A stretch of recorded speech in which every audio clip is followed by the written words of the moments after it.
محبت رسول کیوں اتنی ضروری ہے صلی اللہ علیہ وسلم؟ آپ لوگوں نے عشق رسول کانفرنس نام رکھا ہے اس خوبصورت اجتماع کا۔ قرآن پاک نے ہمارا نبی پاک علیہ السلام کے ساتھ جو رشتہ بیان کیا ہے وہ رشتہ بڑا خوب ہے۔ کہا النبی اولا بالمؤمنین من انفسہم، فرمایا یہ نبی مومنوں کے جانوں سے بھی زیادہ قریب ہے۔ ہم بڑا عام لفظ بولتے ہیں کہ فلاں چیز میرے دل کے بڑی قریب ہے، میری سوچ کے بڑی۔ جو لوگ دل کے قریب ہوتے ہیں ان کے پاس اٹھنے بیٹھنے کو دل کرتا ہے۔ تو اللہ کریم نے قرآن پاک میں فرمایا کہ یہ پیغمبر صلی اللہ علیہ وسلم تمہاری جانوں سے بھی تمہارے قریب ہے۔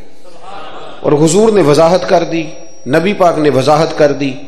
حضور نے فرمایا لا یؤمن احدکم حتی اکون احب الیہ من والدہ وولدہ والناس اجمعین، او کما قال نبی صلی اللہ علیہ وسلم۔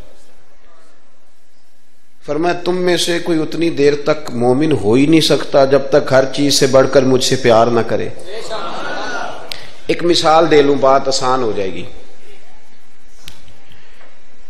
جس گھر کے اندر پیسہ بے شمار ہو، دولت بے شمار ہو، مکان ایک نہیں چار ہو، اور دنیا کی ساری آسانیاں گھر میں موجود ہوں، سارے دوست میری بات پہ توجہ کرنا، ہر شے ہو، بینک بیلنس بھی ٹھیک ٹھاک ہو، بچوں کا فیوچر سیف ہو، لیکن گھر کے اندر میاں بیوی کی صلح نہ ہو،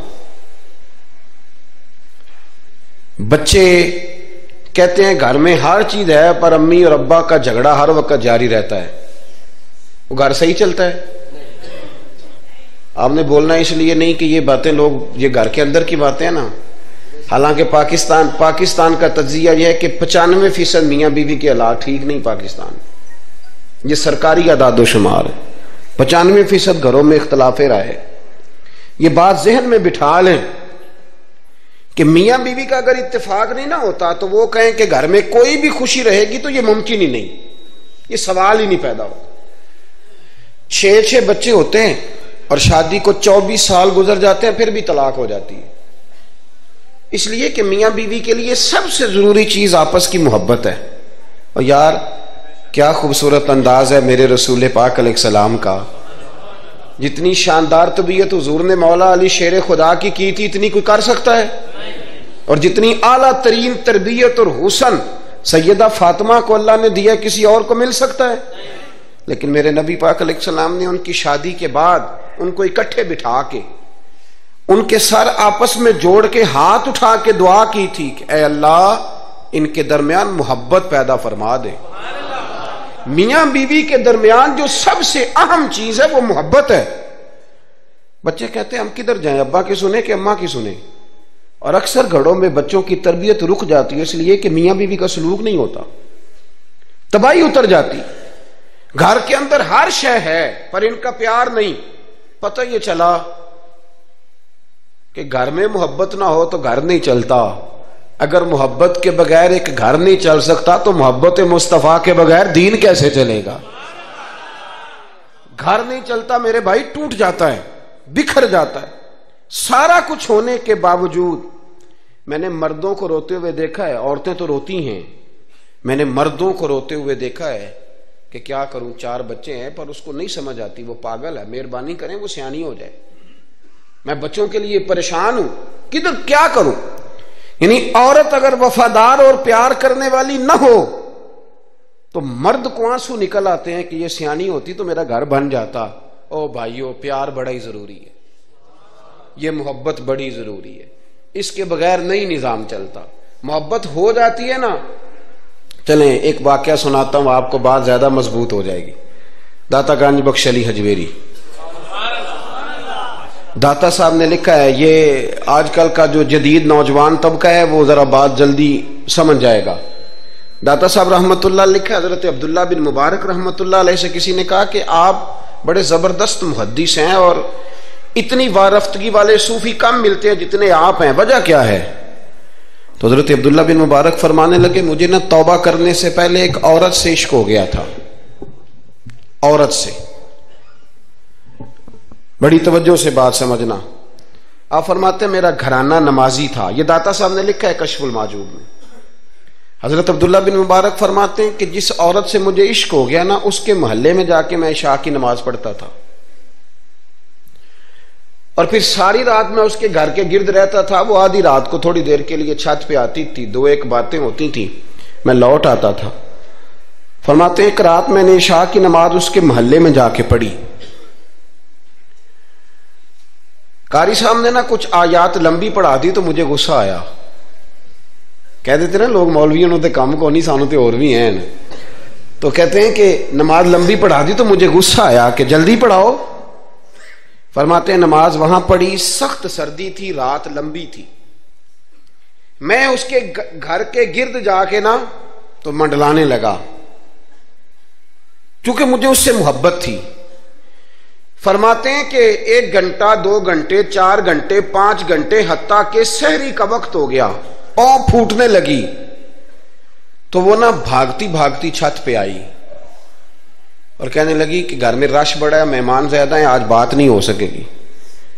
کہتے یہ لفظ کہتے وہ نیچے اتر گئی. جب میں وہاں سے واپس نکلا تو فجر کی اذان شروع ہو گئی. یوں سمجھ لیں کہ 13 گھنٹے 14 گھنٹے بیت گئے. حضرت عبداللہ بن مبارک فرماتے ہیں اچانک نہ میں نے اپنے دل پہ توجہ کی. ساری رات وہ آئی نہیں تھی، پر مجھے اس پہ غصہ بھی کوئی نہیں آیا، مجھے وہ بری بھی نہیں لگی. ساری رات اس نے کھڑا رکھا لیکن میرے دل سے اتری بھی نہیں. کوئی نہیں سمجھ آئی آپ کو میری بات؟ فرماتے ہیں کہ پھر میں نے اپنے دل پہ توجہ کی تو مجھے سمجھ آئی کہ مجھے اس سے کھرا پیار ہے، سچا پیار ہے. یعنی اس نے آدھا جملہ کہا کہ میں مجبور ہوں، تو میں نے اس سے مزید نہ قسم اٹھوائی نہ گواہ مانگے، میں اس کی وہ مجبوری بھی فوراً ہی مان گیا. تو جناب عبداللہ بن مبارک فرماتے ہیں کہ جب میں نے وضو کر کے مسجد میں جا کے 2 سنتیں پڑھی نا تو میرے اندر سے آواز آئی، عبداللہ اگر ایک بی بی کے لیے تو ساری رات کھڑا رہ سکتا ہے اور اس کی سخت بات سخت انتظار بھی تجھے غصہ نہیں دلاتا، اگر عورت کے عشق میں سارا کچھ ہو سکتا ہے تو رب رسول کے عشق میں بھی ہو سکتا ہے. پھر ان کی بتائی ہوئی تراویحاں تجھے غصہ نہیں دلائیں گی، پھر ان کا کہا ہوا روزہ تجھے غصہ، پھر تو یہ نہیں کہے گا کہ بڑا مشکل کام میں جی گرمیاں دے روزے نے. پھر تیری زبان سے کوئی لفظ، اس لیے کہ محبوب پر غصہ.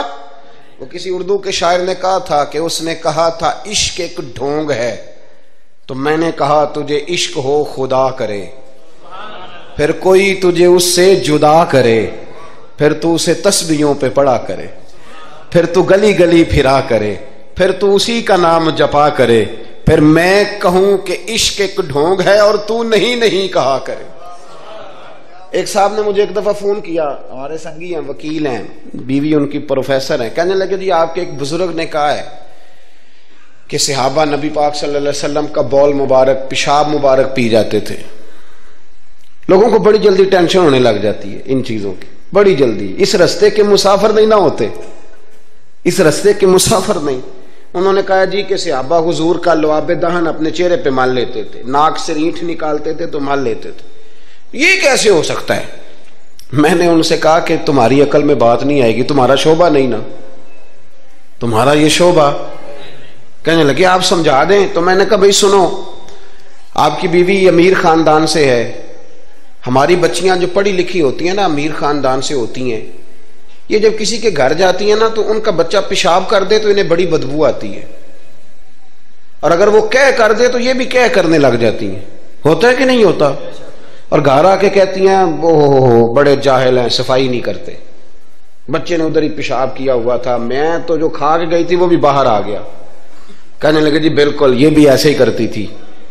تو میں نے کہا جب اس بچی کا جو بڑا ناک چڑھاتی ہے، جب اس کی اپنی شادی ہو جائے، اپنا بچہ ہو جائے اور بچہ بالوں میں پیشاب کرے، پھر بھی کیا آتی ہے؟ کیوں؟ اس لیے کہ اپنا بچہ ہے. اور میں نے کہا میاں فرق اتنا ہے کہ صحابہ کا اپنا نبی تھا. یہ جب محبت ہو جاتی ہے نا تو پھر گھن نہیں آتی پھر کوئی. اور پھر مصطفیٰ کریم کا بول مبارک تو اللہ نے ویسے ہی پاک فرمایا ہے. تو میں نے کہا یہ باتیں اتنی دیر ہوتی ہیں جتنی دیر تک بچہ غیر کا ہوتا ہے. جب بچہ اپنا ہوتا ہے تو پھر یہ گفتگو. جب تک بچہ غیر کا تھا، آواز کم کریں گی تھوڑی، جب تک بچہ غیر کا تھا اس وقت تک کہہ بھی آ رہی تھی، بدبو بھی آ رہی تھی، گھن بھی آ رہی تھی، اور پھر بچے نے الٹی کر دی، اماں کے کپڑوں پہ کر دی، اس کے گود میں کر دی، لیکن پھر اماں کو کوئی تکلیف کیوں؟ اب کیا ہوا ہے؟ اب اس سے پیار ہو گیا، اب اس سے محبت ہو گئی۔ پھر بڑے بڑے سردار، یہ بخاری مسلم ہے، عروہ بن مسعود ثقفی ابھی غیر مسلم تھے، جب حدیبیہ کے مقام پہ آئے تو واپس جا کے انہوں نے پیغام مسلمانوں کو نہیں دیا، عالم کفر کو دیا، عالم کفر کو جا کے کہنے لگے کافرو، مسلمانوں سے کبھی جنگ نہ کرنا۔ کہا کیوں؟ کہنے لگے میں حدیبیہ میں دیکھ کے آیا ہوں، اور میں کوئی بیوقوف آدمی نہیں، نادان نہیں کہ دیکھ کے آیا ہوں تو مطمئن ہو گیا ہوں، میں نے بڑے بڑے بادشاہ دیکھے ہوئے، میں سفیر ہوں، میں نے دنیا دیکھی ہے، لیکن جو تعظیم مصطفیٰ کریم کے غلام ان کی کرتے ہیں وہ میں نے کسی کو کرتے نہیں دیکھا۔